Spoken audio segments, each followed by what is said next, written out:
சட்டப்பேரவைத் தலைவர் ஆளுங்கட்சி எதிர்க்கட்சி என்று பாகுபாடு கொள்ளாமல் இரண்டு தரப்புக்கும் சமமாக நடப்பதுதான் சபாநாயகருக்கு அழகு. இது புனிதமான நாற்காலி. இதில் நடுநிலையோடு நடந்து கொள்ள வேண்டும். எங்களை பொறுத்தவரையில் விவாதங்களில் விருப்பு விருப்பின்றி நாகரிகமாக வாதங்களை வைக்க வேண்டும் என்பதில் அசைக்க முடியாத நம்பிக்கை கொண்டவர்கள். 23/3/2017 அன்று அன்றைக்கு இந்த அவையில் நான் பேசியதை எண்ணி பார்க்கிறேன். எத்தனை விதிமீறல்கள், மரபுகளிலிருந்து விலகல்கள் என்னுடைய உரையில் அன்றைக்கு நான் சுட்டிக்காட்டியுள்ளேன். நினைத்து பார்த்தாலே நெஞ்சம் சுடுகிறது. அதை அனைவரும் படித்து பார்க்க வேண்டும். அது மாதிரியா இன்றைக்கு நடக்கிறது என்பதையும் எண்ணி பார்க்க வேண்டும். நான் அன்றைக்கு உள்ளபடி வேதனைப்பட்டேன். அந்த வேதனை வெளிப்பாடாகத்தான் அதை மீண்டும் தொடரக்கூடாது என்று நான் முடிவெடுத்தேன். திரு அப்பாவு அவர்களும் பொறுப்பை ஒப்படைக்க செய்து அவர்களும் முழுமையாக அதனை உணர்ந்து பேரவைத் தலைவராக தன்னுடைய பணியை மிக சிறப்பாக செய்து வருகிறார். அனைத்து இந்திய அண்ணா திராவிட முன்னேற்ற கழக ஆட்சி இருக்கின்ற பொழுது எதிர்க்கட்சி தலைவர் பேசுவதற்கு எந்த தடையும் நாங்கள் விதிக்கவில்லை. எங்களுடைய சட்டப்பேரவைத் தலைவர் அவர்களும் முழு அனுமதி கொடுத்தார். அவர் எவ்வளவு நேரம் பேசினாலும் அதற்கு எந்தவித இடையூறும் செய்யவில்லை. அதிமுக ஆட்சி நடக்கும் போது சிறப்பான ஆட்சி நடைபெற்றது. அதனால் குற்றம் கண்டுபிடிக்க முடியவில்லை. அதனால் அவர் பேசுவதற்கு வாய்ப்பில்லை. எதிர்க்கட்சி உறுப்பினரிடம் பாசம் மற்றும் கொண்டு செயல்படுபவர் நம்முடைய பேரவைத் தலைவர் என்பதை மனசாட்சியோடு சிந்திக்கக்கூடியவர்கள் ஒப்புக்கொள்வார்கள். பேரவைத் தலைவருக்கு அருகிலே எதிர்க்கட்சி உறுப்பினர்கள் அன்போடு பேசியிருப்பதை இந்த பேரவை உறுப்பினரும் பார்த்த காட்சிதான். சில எதிர்க்கட்சி உறுப்பினர் கஞ்சாடையாக கூட பேசி நான் பார்த்திருக்கிறேன். தங்கள் எண்ணத்தை குறிப்பால் உணர்த்துவதையும் உங்களில் பலரும் பார்த்திருக்கலாம். இந்த அரசின் மீது குற்றம் குறை கூற வாய்ப்பில்லாத காரணத்தால் இப்படி ஒரு தீர்மானமா, உட்கட்சிக்குள்ள ஏற்பட்ட குழப்பத்தால் அதை திசை திருப்ப இப்படி ஒரு தீர்மானமா, இந்த விவாதத்தை வெளியில் உள்ளவர்கள் நடத்தட்டும், நாம் நடத்துவாங்க, வெளியில் நடத்தட்டும். ஆனால் இப்படி ஒருவர் மீது இப்படி ஒரு தீர்மானம் கொண்டு வந்தோம் என்ற எதிர்காலத்தில் உங்கள் மனசாட்சி உறுத்தும். மாண்புமிகு பேரவைத் தலைவர்கள் மீது எய்தப்பட்ட அம்பாகவே கருதுகிறோம். இந்த அம்பை இந்த அவை ஏற்காது.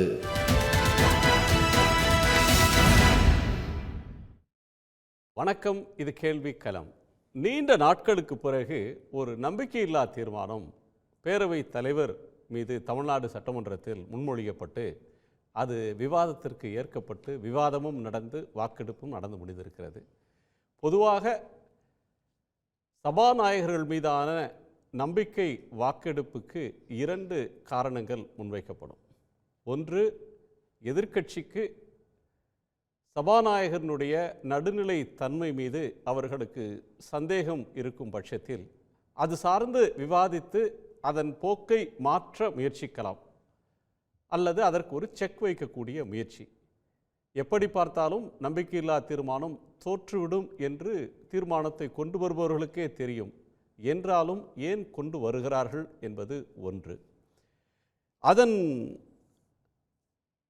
ஒரு நீட்சியாக குரல் வாக்கெடுப்பின் வழியாகவே தீர்மானம் தோற்றுவிட்டது. அதிமுகவுக்கு பெரும்பான்மை இல்லை என்பது எதிர்க்கட்சி தலைவருக்கு தெரியும். இருந்தபோதிலும் கூட இருக்கை வாரியாக, தலை வாரியாக எண்ணி யார் இதை ஆதரித்தார்கள், யார் எதிர்த்தார்கள் என்று டிவிஷன் கேட்டதன் பின்னணியில் ஒரு உட்கட்சி அரசியல் இருக்கிறது. ஓபிஎஸ், செங்கோட்டையன் போன்ற அதிருப்தி எம்எல்ஏக்கள், அதிமுக தலைமை மீது அதிருப்தி கொண்டிருக்கக்கூடியவர்கள் யார் பக்கம் சாய்கிறார்கள், அதிமுக தீர்மானத்தோடு நிற்கிறார்களா அல்லது எதிர்த்து நிற்கிறார்களா என்பது இன்னொன்று.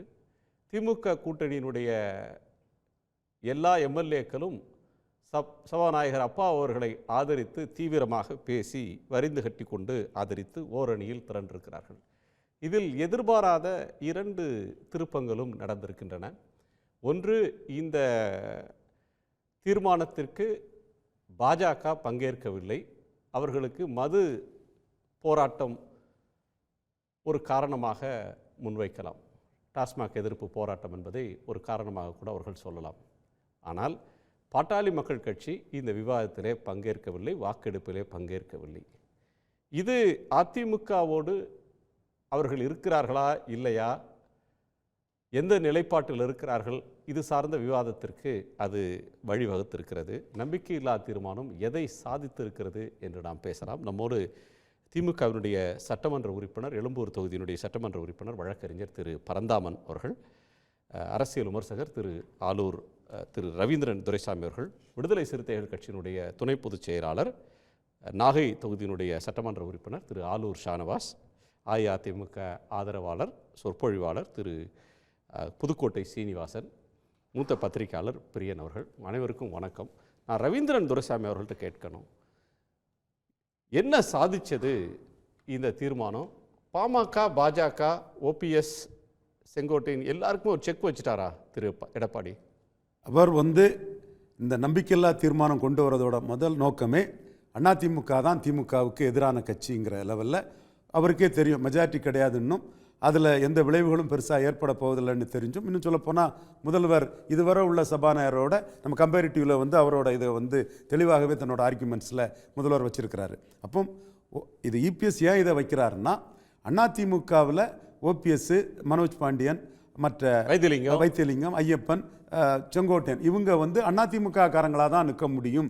அதில் அவங்க மாற்றி ஓட்டு போட்டால் திமுகவின் கைக்கூலிகள், துரோகிகள்னு முத்திர குத்தலாங்கிறதா அவருக்கு நோக்கமாக இருந்தது. அவங்களும் ஏடிஎம்கே உறுப்பினர்களாகட்டே வாக்களிச்சிருக்கிறாங்க. இதில் அவர் டெம்பரரியாக அதிமுகவை யார் நினைச்சாலும் உடைக்க முடியாதுன்னு ஒரு நாள் இதில் ஒரு மகிழ்ச்சியையும் அவர் சொன்னதில் டெக்னிக்கல் பாயிண்ட் இருக்குல்ல. சட்டமன்றத்தில் தீர்மானம் கொடுத்துட்டு அதிமுகவை நான் ஆட்சிக்கு வந்தது நாள்லேருந்து, முதலமைச்சரான நாள்லேருந்து சொல்லிட்டு இருக்கிறாங்க, அதிமுகவை உடைச்சிருவோம்னு சொல்கிறாங்க. அவங்க அந்த முயற்சியெல்லாம் எடுபடலை, எல்லோரும் ஓர் அணியில் தான் நிற்கிறோம், எங்களை பிரிக்க முடியாதுன்னு சொல்கிறாரு. அது சட்டமன்ற வாக்கெடுப்பில் புருவாகுது. கண்டிப்பாக புருவாகுது. அந்த அளவுக்கு அவர் நேற்றைய தினம் வைகை செல்வனையும் இவர் பொன்னையனையும் வச்சு செங்கோட்டையனுக்கு எதிரான கடுமையான விமர்சனங்களை வச்சவர், இன்றைய தினம் இவர் ஜெயக்குமாரை வச்சு அதில் ஒரு காம்ப்ரமைஸுங்கிற மாதிரிப்பட்ட ஒரு இதில் அவர் உள்ள வராரு. என்னை பொறுத்தவரையில் நான் உறுதியாக சொல்கிறேன், செங்கோட்டையன் இவர்கிட்ட காம்ப்ரமைஸ் ஆகுதுக்குள்ள லெவலில் இதை ஆரம்பிக்கலை. அன்னைக்கு ஓபிஎஸ் இதை ஆரம்பிக்கும் போது கூட இவர் 33% வாக்கு பலத்தில் இவர் தான் ஆல்டர்னேட்டிவ்ங்கிறது தெளிவாக இருந்தது. இன்னைக்கு இருக்கிற கட்சிகளில் இவர் பெருசாக இருந்தாலும் கூட இவர் தான் ஒரு ஆல்டர்னேட்டிவ்னு கலைஞர் மாதிரியோ புரட்சி தலைவி ஜெயலலிதா அம்மையார் மாதிரியோ ஒரு இடத்துல அவர் இல்லை. ஆல்டர்னேட்டிவ்ங்கிறது கொஸ்டின்ங்கிற கேள்விக்குறிங்கிற இடத்துக்குள்ளே தான் அவர் இருக்கிறார். இருக்கவங்களில் திமுக கழகம் தவிர்த்து இருக்கவங்கள இவர் மேலே இருக்காருங்கிறதுல மாறுபட்ட கருத்தில். பட் இவர் தான் ஆல்டர்னேட்டிவான்னு சொன்னால் அது இல்லைங்கிறதா இருக்குது. அது எப்படி இல்லைங்கிறத காட்டக்கூடிய இன்னொரு விஷயம் என்னென்னா, பாமக நாங்கள் திமுகவை சில இஷ்யூஸில் எதிர்த்துட்டு இருக்கிறோம். ஆனால் நீங்கள் சபாநாயகருக்கு மேலே நம்பிக்கையில்லா தீர்மானம் கொண்டு வரக்கூடிய இந்த இஷ்யூக்குள்ளே நாங்கள் வரிஞ்சு கட்டிட்டு அதிமுக பின்னாடி தான் இருக்கோம், அதிமுக கூட்டணிக்காக நாங்கள் ஏங்கி தவிக்கிறோங்கிற ஒரு தோற்றத்தை எங்களுக்கு காட்ட வேண்டிய அவசியம் இல்லைன்னு பாமக இதுக்குள்ளே வரல. பாமக கூட்டணி சம்பந்தமான நிலைப்பாடை எடுக்கலையா, ஏடிஎம்கே பக்கமா திமுக பக்கமான்ற அந்த இரு துருவத்துள்ள சிக்க விரும்பலையா, இல்லை சபாநாயகர் நடுநிலையாக நடந்து கொள்றாரு, அவர் மீதான நம்பிக்கை வாக்கெடுப்பில் எங்களுக்கு அவசியம் இல்லை, அவர் மீது எங்களுக்கு நம்பிக்கை இருக்கின்ற இடத்துக்கு பிஎம்கே வருதா? திமுகவுக்கு எதிராக அதிமுக கொண்டு வரக்கூடிய நம்பிக்கையில்லா தீர்மானத்தை ஆதரித்து அதிமுக பலப்படுத்தி இவர் தான் எடப்பாடி பழனிசாமி தான் முக ஸ்டாலின் முதல்வர்களுக்கு மாற்றுங்கிற அந்த ஒரு ஸ்ட்ரெங்த்தை எடப்பாடி பழனிசாமிக்கு நாங்கள் கொடுக்க விரும்பலைங்கிறது தான் பாமகவின் நிலைப்பாடும் பாஜகவின் நிலைப்பாடும். அதுதான் ஓபிஎஸ், செங்கோட்டையன் போன்றவர்கள் எடப்பாடி பழனிசாமி அவருடைய கருத்தை பலப்படுத்திட்டாங்க. ஆனா பிஜேபியும் பாமகவும் பலப்படுத்த தவறிட்டாங்களா? இவங்க மாற்று கட்சி, நீங்க தான் மாற்றுங்கிறதுல பாஜகவும் ஏற்றுக்கொள்ளல, பாமகவும் ஏற்றுக்கொள்ள. இன்னும் சொல்ல போனா அவங்க என்டிஏன்னு ஒரு தனி அணியா 24 நின்னவங்க. ஸோ 24 நிலைமை தான் கொஞ்சம் முன்ன பின்ன இருந்தாலும் அது தொடருது. இன்னும் சொல்ல போனா அதிமுக கூட இருந்த தேமுதிக தான், அவங்களுக்கு சட்டமன்ற உறுப்பினர் இல்லை இருந்தால் அன்னைக்கு இந்த தீர்மானத்துக்கு அவங்களும் அதிமுக நின்று இருக்க மாட்டாங்கங்கிறது வெளி உலகத்தில் அவங்க திமுக அரசின் பட்ஜெட்டை பாராட்டுறதுனாலும் சரி, கேப்டன் விஜயகாந்தோட செயல் திட்டத்தை பிரதிபலிக்கிறது சொல்லியிருந்தாலும் சரி, திமுக முன்னெடுக்கக்கூடிய தமிழ்நாடு சார்ந்த விஷயங்களுக்கு மற்ற கட்சிகள் பாமக போன்ற கட்சிகள் எல்லாம் முன்னெடுத்து வைக்காத அளவுக்கு ஒரு ஸ்டெப்பு அகடா நின்று அவங்க சொல்றது 24 கூட்டணியில் இருந்த தேமுதிக அதிமுக விட்டு சற்று விலை இருக்காங்க. அதற்கு காரணம் பாட்டாளி மக்கள் கட்சி தங்களுக்கு அத்தியாவசியமான கட்சி, மிக முக்கியமான கட்சி என்று ராஜ்யசபா விஷயத்தில் அவர் எடப்பாடி பழனிசாமி ஒரு இன்டெலிஜென்ட் திங்கர், பட் அதை வெளிப்படுத்துறதுல தேவையில்லாமல் தேமுதிக பொதுச்செயலாளர் பிரேமலதா அம்மையார் அவர்களை ஸ்னப் பண்ணுற மாதிரி பேசுனது விளைவாக எம்எல்ஏ இல்லாத ஒரு கட்சி வெளியே அவரை விட்டு சற்று விலகி போயிருக்குதுங்கிறது தான் இன்றைக்கி வெளிப்படுது. நீங்கள் அதிமுக எம்எல்ஏக்கள் ஒன்றா நின்று காட்டினது திமுகவின் ஏஜென்ட், திமுகவின் கைக்கூலிங்கிற முத்திரை குத்துவாங்கங்கிறதுக்காக ஒரு ஸ்ட்ராட்டஜிக்கல் இதுதானே தவிர, பன்னீர்செல்வம் எதிர்த்து நின்று அதிமுகவை டெபாசிட் இழக்க வச்சவர் தான். அவரும் இங்கே சட்டசபைக்குள்ள அதிமுகவுக்கு ஓட சேர்ந்து நின்று எப்படி வாக்களிச்சிருக்காரோ அதே புள்ளியில் தான் இன்றைக்கு பலகீனப்பட்டு மாற்று எடப்பாடி தானாங்கிற ஒரு கேள்விக்குறியாக இருக்கக்கூடிய சூழ்நிலையில் செங்கோட்டையன் இங்கே வச்சிருக்கிறாருன்னா அதிமுகவுக்கு உள்ளே இருந்து தன்னுடைய அரசியல் நகர்வுகளை செய்யணுங்கிற செங்கோட்டையனோட ஸ்ட்ராட்டஜி தானே தவிர, ஒற்றுமையாக வந்துட்டாருன்னு எடப்பாடி நம்பினார்னா அவர் நம்பிக்கை தவறுங்கிறது வரும் நாட்களில் அவருக்கு தெரிய வரும். திரு பரந்தாமன், எதிர்க்கட்சிகள் பல பிரச்சனைகளை ஒத்திவைப்பு தீர்மானம், கவன ஈர்ப்பு தீர்மானம் கொண்டு வர்றதோ அல்லது சட்டமன்றத்துக்குள்ள முழக்கம் எழுப்புறதோ தமிழ்நாடு சட்டமன்றத்துக்கு புதுசு இல்லை. ஆனால் ஒரு சபாநாயகர் மேலே ஒரு நம்பிக்கையில்லா தீர்மானத்தை கொண்டு வர்றாங்க. கொண்டு விரிவாக பேசுகிறார் எதிர்க்கட்சி தலைவர், ஏன் நாங்கள் இதை கொண்டு வர்றோன்றதை சொல்கிறாரு. அது ஜனநாயகபூர்வமாக அவருக்கு இருக்கிற உரிமை. அதற்கு பதில் சொன்னதில் முதலமைச்சர் சொன்னது சபாநாயகர் நடுநிலையோடு செயல்படுகிறார், நியாயமாக நடந்து கொள்கிறார், எதிர்க்கட்சிக்கு அதிக நேரம் தர்றாரு, கனிவானவர், கண்டிப்பானவர். இது வழக்கமாக அவர்கள் சொல்லக்கூடிய டிஃபெண்ட் பண்ணுறதுக்கு யார் ஆதரிக்கிறோமோ அதற்கு வைக்கிற ஆர்கியூமெண்ட். ஆனால் இன்னொரு ஸ்டெப்பு போய் சொல்கிறாரு, அதிமுகவோட உள் குழப்பங்களுக்கு திசை திருப்புறதுக்கு அந்த பிரச்சனைக்காகத்தான் இங்கே நம்பிக்கையில்லா தீர்மானம் கொண்டு வராருன்னு அதிமுக மேலே ஒரு குற்றச்சாட்டை முதலமைச்சர் முன்வைக்கிறாரு. மாண்புமிகு தமிழ்நாட்டுடைய முதலமைச்சர் இந்த குற்றச்சாட்டோடு இன்றைக்கி சட்டமன்றத்தில் உரையாற்றியது ரொம்ப வலிமையான ஒரு கருத்து தான். ஏன்னா ஒரு சபாநாயகர் மேலே நம்பிக்கையில்லா தீர்மானம் கொண்டு வரணும்னா ஒரு கிளியர் கட்டாக எங்கே மரபை மீறினார். சபாநாயகர் மேல் நம்பிக்கையில்லா தீர்மானம் கொண்டு ஜஸ்ட் லைக் தட் கொண்டு வர முடியாது. ஆனால் ஒரு தீர்மானத்தை கொண்டு வரதுக்கு முன்னாடி விதிகளுக்கு மீறி செயல்பட்டிருக்கிறாரா, மரபுகளை மீறி செயல்பட்டிருக்கிறாரா, இல்லை எதிர்க்கட்சி கொண்டு வந்திருக்கக்கூடிய ஒரு தீர்மானங்களில் ரூலிங் தவறாக கொடுத்துருக்கிறாரா, இந்த மாதிரி ஒரு முக்கியமான பிரச்சனைகளை முன்னிறுத்தி வச்சு ஒரு நம்பிக்கையில்லா தீர்மானம் கொண்டு வந்திருந்தாங்கன்னா இது ஒரு ப்ராஸ்பெக்டிவ் ஜனநாயகத்துக்காக பாதுகாக்கிறதுக்காக ஒரு கொண்டு வந்திருக்காங்கன்னு சொல்லலாம். ஆனால் இவங்க அரசியலில் இவங்களுக்கு உட்கட்சி பிரச்சனைகள் ஒரு புறம் இருந்தாலும் கூட தமிழ்நாட்டினுடைய அரசின் மீது குற்றம் சுமத்துவதற்கோ அல்லது குறை சொல்வதற்கோ எந்த விதமான ஒரு காரணமோ காரியமோ அவங்களுக்கு கிடைக்கல. அப்போது சட்டமன்றம் நடைபெறுதுன்னா ஒன்று இவங்க எழுந்து வெளிநடப்பு செஞ்சிடணும், இல்லையா உட்காந்து ஆட்சி அதிகாரத்திலிருந்து நாங்கள் செயல்படுத்தி இருக்கக்கூடிய விஷயங்களை உட்காந்து கேட்கறதுக்கு இவங்களுக்கு முடியாமல் இருக்கணும். அதுக்கு ஏதாவது ஒரு கவனத்தை ஈர்க்கணும், நம்ம மேலே ஒரு சென்டர் ஆஃப் அட்ராக்ஷன் வரணுன்றதுக்காக உட்கட்சியில் இருக்கக்கூடிய பிரச்சனைகள். இப்போது அண்ணன் ரவீந்திரன் துரைசாமி அவங்க சொன்னது போல் 2 நாளைக்கு முன்னாடி கூட திரு செங்கோட்டையன் அவர்கள் போல் ஒரு பொது நிகழ்ச்சியில் போய் கலந்து கொண்டு பிரதமர் மோடியை புகழ்ந்து பேசுகிறார். அவருடைய கட்சியினுடைய பொதுச் செயலாளராக இருக்கக்கூடியவர், முதலமைச்சராக இருந்தவர் திரு எடப்பாடி பழனிசாமியை பற்றி அவர் பேசுவது கிடையாது. அதே போல் ஆளுங்கட்சியாக இருந்து கொண்டிருந்தாலும் கூட ஓபிஎஸ் அவர்களுடைய இருக்கை பிரச்சனையிலிருந்து அவங்க 2 பேரும் இருக்கையாக இணங்கி செயல்படலைன்றது எல்லோருக்குமே தெரிஞ்ச விஷயங்கள். இதே மாதிரி சபாநாயகர் மீது நம்பிக்கையில்லா தீர்மானங்கள் ஏற்கனவே கொண்டு வந்திருக்கிறோம். நீங்கள் ஒரு கம்பேரிட்டிவ் பார்க்கணும். ஒரு அரசியல் கட்சிக்கு எங்களுக்கு ஜனநாயகத்தில் கடமை இருக்குது, உரிமை இருக்குது, நாங்கள் கொண்டு வரோம்னா இன்றைக்கி மாண்புமிகு எடப்பாடி பழனிசாமி அவர்கள் ஆற்றிய உரையில் நீங்கள் சபாநாயகர் நான் சொன்ன காரணங்களை காட்டி இது போன்ற விஷயங்களில் செய்ய தவறிவிட்டார்னு சொல்லாமல், ஸ்கூலில் பசங்க கிளாஸ் ரூமில் மிஸ் என் கிள்ளிட்டான், மிஸ் என் சட்டை பிடிச்சி இழுத்தான், மிஸ் என் பையிலேருந்து புக் எடுக்கிறான், மிஸ் என் ரப்பர் எடுத்துட்டான், மிஸ் அப்படிப்பட்ட குற்றச்சாட்டை தான் இன்றைக்கி மாண்புமிகு எடப்பாடி பழனிசாமி பேசினார். என்னன்னா எங்களுக்கு நேரம் கொடுக்கல அப்படின்னு சொல்கிறார். ஆனால் அதே 2 மணி நேரம் 52 நிமிடம் பேசினார்ன்றது அவை குறிப்பில் இருக்குது. இந்த மாதிரி ஒரு சொற்ப காரணம் சொல்லி இவங்க தீர்மானத்தை கொண்டு வந்திருக்காங்க. திமுகவும் கொண்டு வந்திருக்கு. எப்படிப்பட்ட தீர்மானம் கொண்டு வந்தது?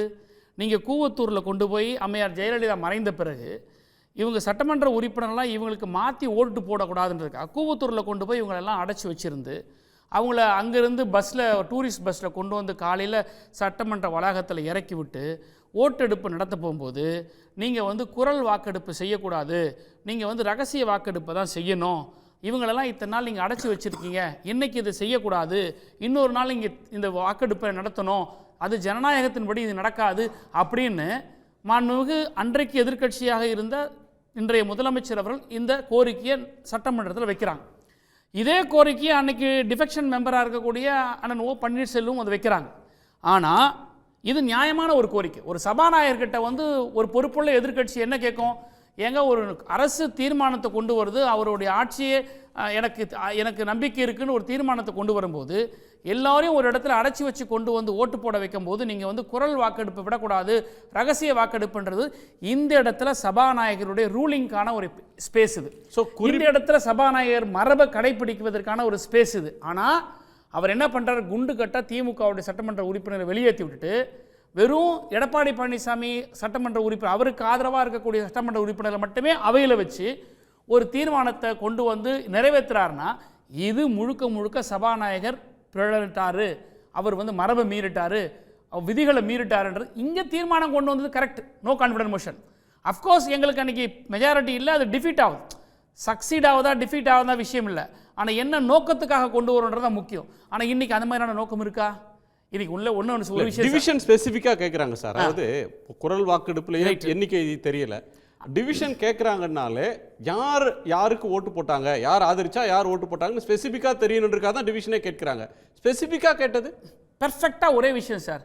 ஏடிஎம்கேல சில குரல்கள் கேட்குது வேறு மாதிரியாங்க. ஒன்று ஓ பன்னீர்செல்வம் அவர்கள் வந்து ஃபுல் ஃப்ரெஜ்டாக ஏடிஎம்கே கூட இல்லை, அவரோட இருக்கக்கூடிய வழக்கறிஞர் மனோஜ் பாண்டியனும் சரி. இப்போ சமீப காலமாக செங்கோட்டையனுடைய பேச்சுக்கள் வந்து வேறு மாதிரி இருக்குது. இவங்க ரெண்டு பேருமே சந்திச்சுக்கிறது இல்லை. சட்டமன்ற கூட்டத்தை, அவங்களுடைய கட்சி சட்டமன்ற கூட்டத்தை கூட்டும்போது கூட அது கலந்துக்கலை. இதெல்லாம் வெளியில் ஒரு பெரிய ஒரு பேசு பொருளாகும்போது இல்லை எங்கள் உறுப்பினர்கள்லாம் என் கூட தான் இருக்காங்க அப்படிங்கிறத ஒன்று அவர் தெரிஞ்சுக்கிறதுக்காக இதை வந்து டிவிஷன் கேட்டிருக்கிறாரா, இல்லை நாட்டுக்கு சொல்கிறதுக்காக டிவிஷன் தான் சார்? இல்லை, நாட்டுக்கு சொல்கிறதுக்கு தான். இப்போ வந்து கொறடா உத்தரவை மீறி செங்கோட்டையன் வந்து ஓட்டு போடுறாருன்னு வச்சுக்கோங்க, டிஸ்குவாலிஃபை ஆயிடுவார்ல? மேபி ஒய் நாட், டிஸ்குவாலிஃபை ஆனாலும் பரவாயில்ல, ஆனால் நான் என்னுடைய விஷயத்தை நான் காட்டுறேன்னு சொல்லக்கூடிய இடத்துல அவங்க இருக்கிறாங்களா, இல்லை என் பின்னாடி நிற்கிறாங்களான்னு தெரிஞ்சுக்கிறது தானே. இன்னைக்கு அவையில் வந்து நோ கான்ஃபிடன்ஸ் மோஷன் வந்து இஸ் நாட் அகைன்ஸ்ட் ஸ்பீக்கர்.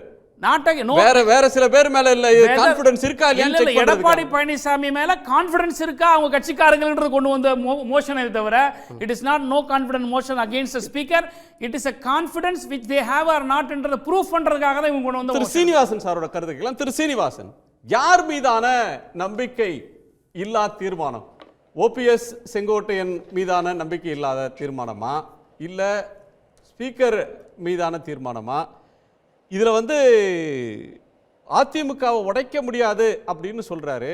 பொலிட்டிக்கலாக பார்த்தா திமுக கூட்டணியில் எல்லா கட்சிகளும் ஒரே அணியில் நின்று ஸ்பீக்கருக்கு சப்போர்ட்டாக நின்றுருக்கிறாங்க, ஒரு அணியில் திரண்டிருக்கிறாங்க. எதிர்கட்சிகளில் வலிமையான கூட்டணி அமைப்புன்னு சொன்ன ஏடிஎம்கேவால் பிஜேபியை சபைக்கு கொண்டு வந்து அவங்களுக்கு சப்போர்ட்டாக ஓட்டு போட வைக்க முடியல. இன்னொரு ப்ராஸ்பெக்டிவ் அலை ஏடிஎம்கே பாமக, அவங்கள கொண்டு வந்து சபையில் வாக்களிக்க வைக்க முடியல. ஸோ இதில் வெளிப்பட்டது அப்படின்றது அதிமுகவோட பலவீனமா? கேள்விக்களம் அவைக்கும் நெறியாளர் உள்ளிட்ட சக விருந்தினருக்கும் பணிவான வணக்கம் சார். அதாவது இது கூட்டணி பலம் பார்க்கறதுக்கான தீர்மானத்தை கொண்டு வந்தோமா, அல்லது உட்கட்சியுடைய சட்டப்பேரவை உறுப்பினர்களுடைய அந்த சோதனைக்கான தீர்மானமா அப்படின்லாம் அந்த மாதிரி ஆய்வு செய்ய வேண்டிய அவசியம் இல்லை. இது வெற்றி தோல்வின்னு அதிமுக பார்க்கல. நியாயத்தினுடைய அடிப்படையை உணர்வதற்காகத்தான் இந்த கவன ஈர்ப்பு தீர்மானத்தை கொண்டு வந்தோம். இதில் வெற்றி தோல்வியெல்லாம் அதிமுக பார்க்கல. நியாயம் இன்றைக்கு வந்து கிடைக்கலங்கிற வருத்தம் தான் இன்னைக்கு அதிமுகவுக்கு இருக்குது. மரியாதைக்குரிய சட்டமன்ற உறுப்பினர் அண்ணன் பரந்தாமன் பேசினாங்க இல்லையா, அதாவது சபாநாயகர் முறையாக நடந்துக்கிறாரு, மரபோடு நடந்துக்கிறாரு அப்படின்லாம் சொல்கிறாரு. என்ன அதற்கான மரபோடு நடந்துட்டாருங்கிறத அண்ணன் குறிப்பிடணும். எதிர்கட்சி குறிப்பாக பேசுகிறாங்க அப்படின்னா அவங்களுடைய அந்த பேச்சு, அவங்க வைக்கிற கோரிக்கைகள் நேரடி ஒளிபரப்பு செய்கிறது இல்லை. சரி, எதிர்கட்சி உறுப்பினர் என்னதான் பேசினாரு, மக்களுக்கு வந்து அது புரியணுமா வேண்டாமா? அப்படி மக்களுக்கு சரியாக அதிமுக மக்கள் பணியாற்றுதா தவறாக பணியாற்றுதான்னு மக்கள் கணக்கிடணும்ல. அப்போ அது நேரடி ஒளிபரப்புக்கு எதிர்கட்சி பேச வேண்டிய நேரம் 2 நிமிடம் மட்டும்தான். அது மட்டும்தான் பேசுகிறாங்களே.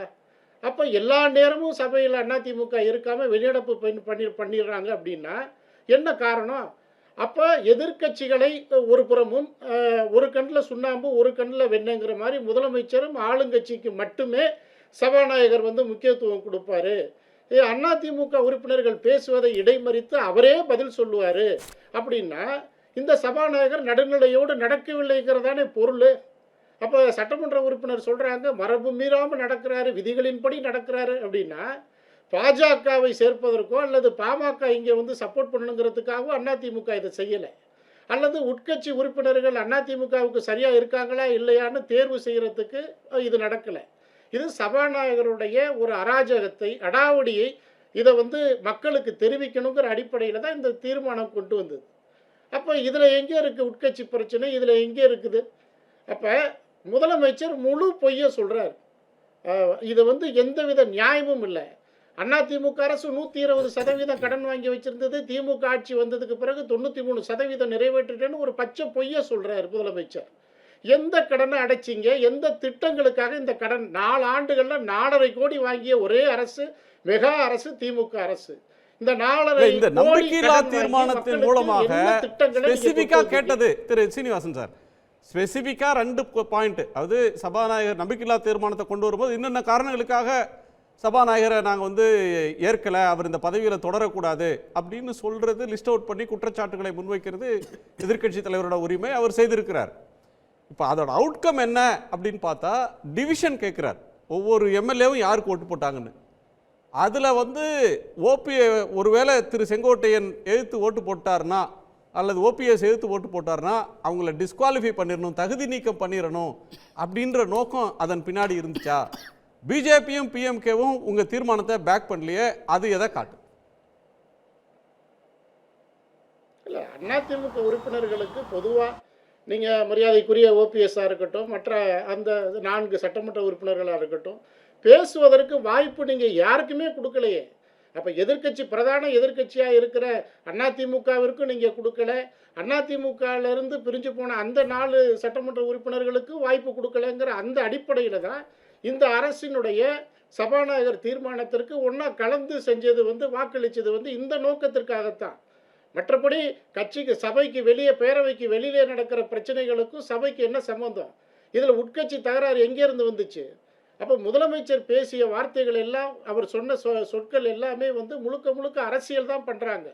அப்போ நாட்டு மக்களை ஏமாற்றுவதற்காக உள்ளேயே வந்து அவங்களே புகழ் பாடிக்கிறது, சட்டப்பேரவையில் வந்து அவங்களே மிகப்பெரிய திட்டங்கள்லாம் கொண்டு வந்ததாக சொல்கிறதெல்லாம் திட்டமிட்ட நாடகம். இது வந்து மக்களை ஏமாற்றுகின்ற செயல். இதற்கு சபாநாயகர் உடந்தையாக இருக்கிறார், துணை போகிறார், எதிர்க்கட்சியினுடைய குரலை வந்து அவர் ஏற்றுக்கிறது இல்லை. இந்த மாதிரி குற்றச்சாட்டுக்கிற அடிப்படையில் தான் இன்றைக்கி நம்பிக்கையில்லா தீர்மானம் கொண்டு வந்தது. ஆனால் முழுக்க முழுக்க அந்த நம்பிக்கையில்லா தீர்மானத்திற்கு அதிமுகவுக்கு தோல்வி இல்லை, நியாயத்துக்கு தோல்வி, நீதிக்கு தோல்வி. சட்டப்பேரவை வந்து முறையாக நடக்கலை, மரபு மீறி நடக்கிறதுங்கிறது அதிமுகவுடைய குற்றச்சாட்டு. அது ஆளுங்கட்சிக்கு சாதகமாக இருக்கிற ஒரு சபாநாயகரை பார்த்து ஆச்சரியமாக இருக்குது.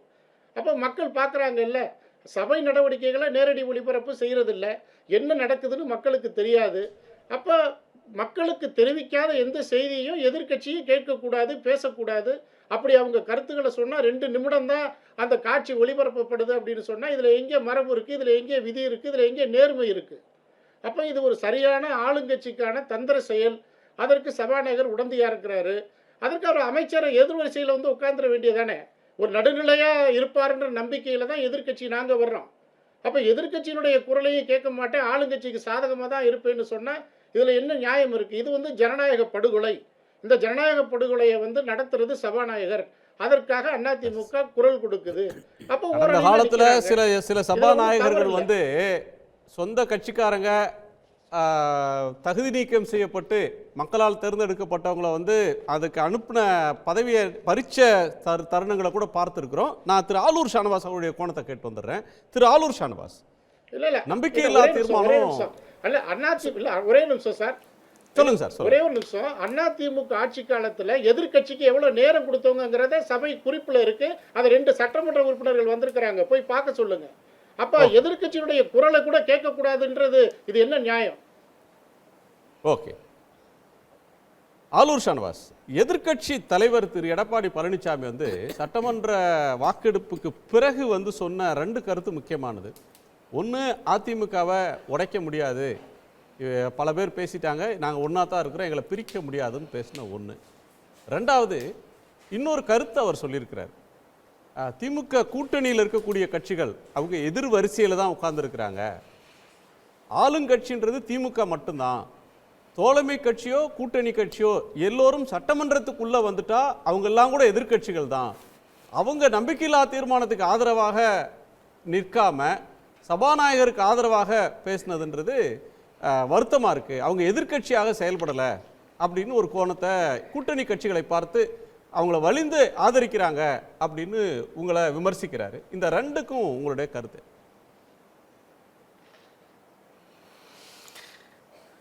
இது ரெண்டு கருத்துமே அவருடைய இயலாமையை காட்டுகிறது.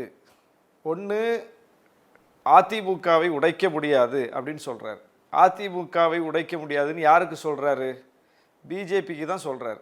ஏன்னா வேற யாரும் அதிமுகவை உடைக்கிறதுக்கு முயற்சி பண்ணலை, திமுக முயற்சி பண்ணலை, திமுக கூட்டணியில் இருக்கிற கட்சிகள் அந்த முயற்சியில் ஈடுபடலை. அப்போ வேற எந்த கட்சி இருக்குது தமிழ்நாட்டில்?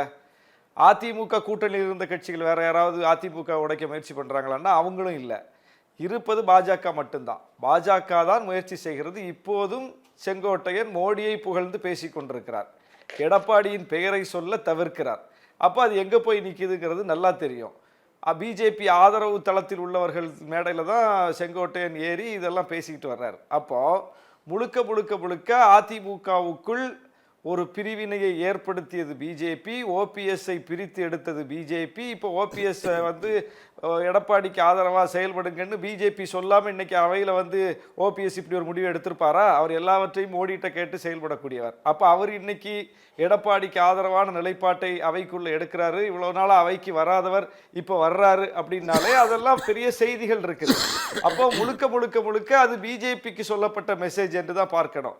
எங்களுக்கு சொல்லப்பட்ட மெசேஜ் அதை பார்த்தா, ஒரு எதிர்க்கட்சியாக இருக்கும்போது எதிர்க்கட்சிகளை ஒருங்கிணைப்பது என்பது எளிதானது.